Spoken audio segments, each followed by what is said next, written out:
어머니에게 물어봤어요. 어머니 기도 왜 해? 그냥 해야 된다고 하니까 했지. 아니 그래도 열심히 기도했었잖아. 그러면 기도하는 이유가 있었을 거 아니야. 그랬더니 어머니께서는 너 잘 되라고 가서 기도했지. 아니 나 잘 되는데 엄마가 가서 기도한다고 내가 잘 되나? 그렇게 다시 되물어보니 된다고 하니까 가서 기도했다라고 얘기하더라고요. 근데 사실 기도라는 단어 자체가 빌기자에다가 빌도자잖아요. 한마디로 말해서 빌어조지는 거죠. 그러니까 어머니는 기복신앙을 했던 거예요. 근데 우리 위의 세대들 중에서 그러지 않은 사람들이 있었나?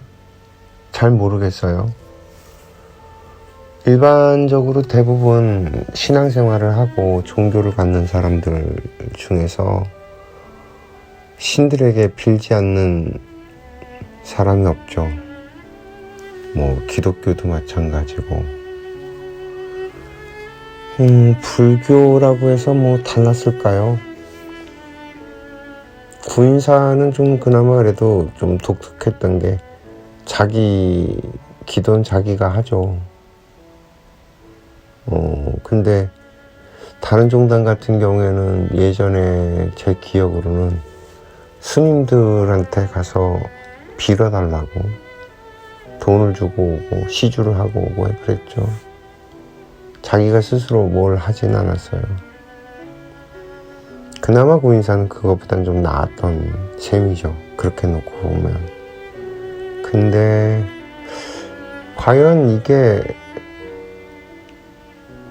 구인사 법인가? 라는 생각을 지난번에 만들어서 영상을 올렸더니 많은 분들이 보시더라고요.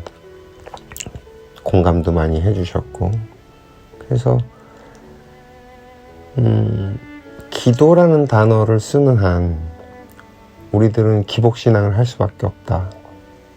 왜? 기도라는 말 자체가 빌기자의 빌도자니까 그냥 막연하게 신들에게, 불보살들에게, 호법신장들에게 비는 거죠.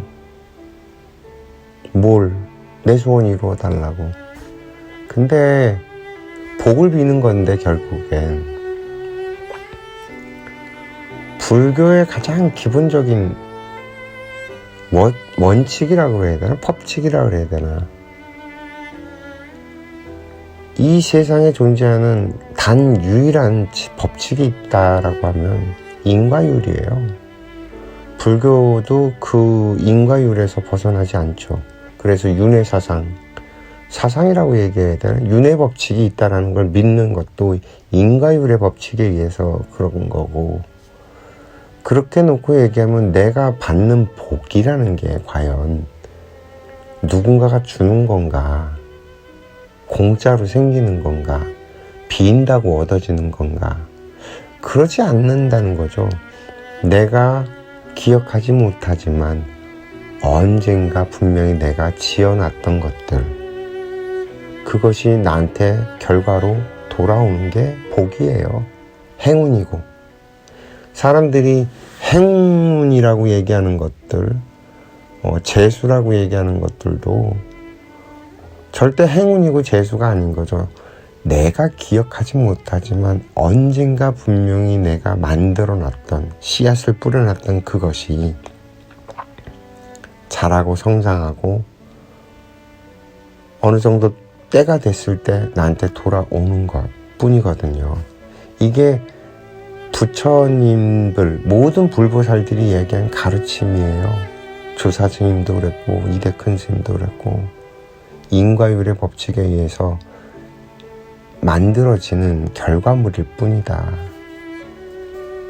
그래서 빈다고 오는 게 아니고 와야 될 것이 때가 돼서 오는 거고, 아니면 내가 이렇게 끌어당겨서 좀 일찍 갖다 쓰고 할 뿐이지 내가 만들어 놓지 않은 것이 어느 날 갑자기 아무 노력도 안 했는데 툭 하고 떨어지는 건 아니라는 거죠. 그리고 뭐 이것만 있는 건 아니고 전번에도 얘기했지만 불보살들 그리고 호법신장들 이런 신계, 영계에서 도와주는 게 분명히 있어요. 더군다나 이렇게 조사스님, 이대큰 스님, 삼대큰 스님처럼 이렇게 도를 깨우치신 큰 원력을 가지고 계신 부처님들 같은 경우에는 그런 운의 작용을 하죠. 그렇기 때문에 우리들이 분명히 도움을 받는데 그게 과연 공짜일까요? 공짜가 아니에요. 빌어다 쓰면 갚아야 된다는 거죠. 인과율의 법칙은 너무나 명확하고 정확해요. 한치의 오차도 없이 정확하게 작동을 하죠. 내가 빌려 쓴 것이 있다면 반드시 갚아야 되거든요. 이런 원리를 놓고 봤을 때 우리는 기도를 하면 안 되고 차라리 정진이란 단어를 썼으면 좋겠어요. 공부를 하는 거죠. 왜? 우리는 종교를 믿는 거니까. 전번 시간에도 얘기했듯이 종자는 마루종자, 큰 최고 최상의 깨달음을 가르쳐주는 곳이 구인사니까. 그러면 우리는 최고 최상의 것을 공부하러 여기 온 거고, 그 공부를 통해서 내가 깨달음을 얻어가고 알아가고, 그래서 내 삶을 바꿔내고 해서 스스로 변해가는 것, 이것이 구인사 생활의 목적이지, 내가 빌어서 내 복을 받아갖고 뭐 이런 게 아니라는 거죠. 이거 다 빚이기 때문에 결국엔 갚아야 돼요. 지금 안 갚아도 나중에 언젠간 반드시 갚아야 되는 거예요. 갚아야 된다는 얘기 나왔으니까 한 가지 얘기를 더 해볼게요. 제가 살면서 사실은 누군가한테 이렇게 빚지고 사는 성격이 아니어서 누군가의 빚을 지고 살고 있지 않는다고 생각을 하고 살았어요. 그러다가 어느 날 알게 됐죠. 내가 공부하고 알게 된 이 지식이 내 것이 아니라는 것을. 지금 우리가 알고 있는 모든 그 학교에서 배우고 교과서에서 배우고 또 책을 통해서 배우고 뭐 하여튼 우리가 알고 있는 지식이라는 모든 것들은 인류가 저 먼 시대 때부터 계속 쌓고 쌓아서 그 희생을 통해서 만들어진 것이에요. 그걸 나는 먹었을 뿐이고 그것을 나는 내가 취득을 했을 뿐이지 내게 아닌 거죠. 이렇게 놓고 보면 지금 21세기를 살아가고 있는, 더군다나 대한민국이라는 곳에서 살아가는 우리들은 인류의 희생을 먹고 성장한 사람들이기 때문에 그 빚이 어마무지하다는 거예요. 갚을 길이 없더라는 거죠. 이걸 깨닫고 나니까 정말 미안했어요. 아, 나는 세상에 한 일이 없구나.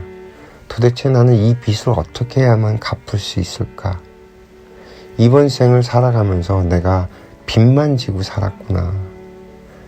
이걸 다음 생에라도 갚아낼 수 있을까? 이런 고민에 빠졌던 거죠.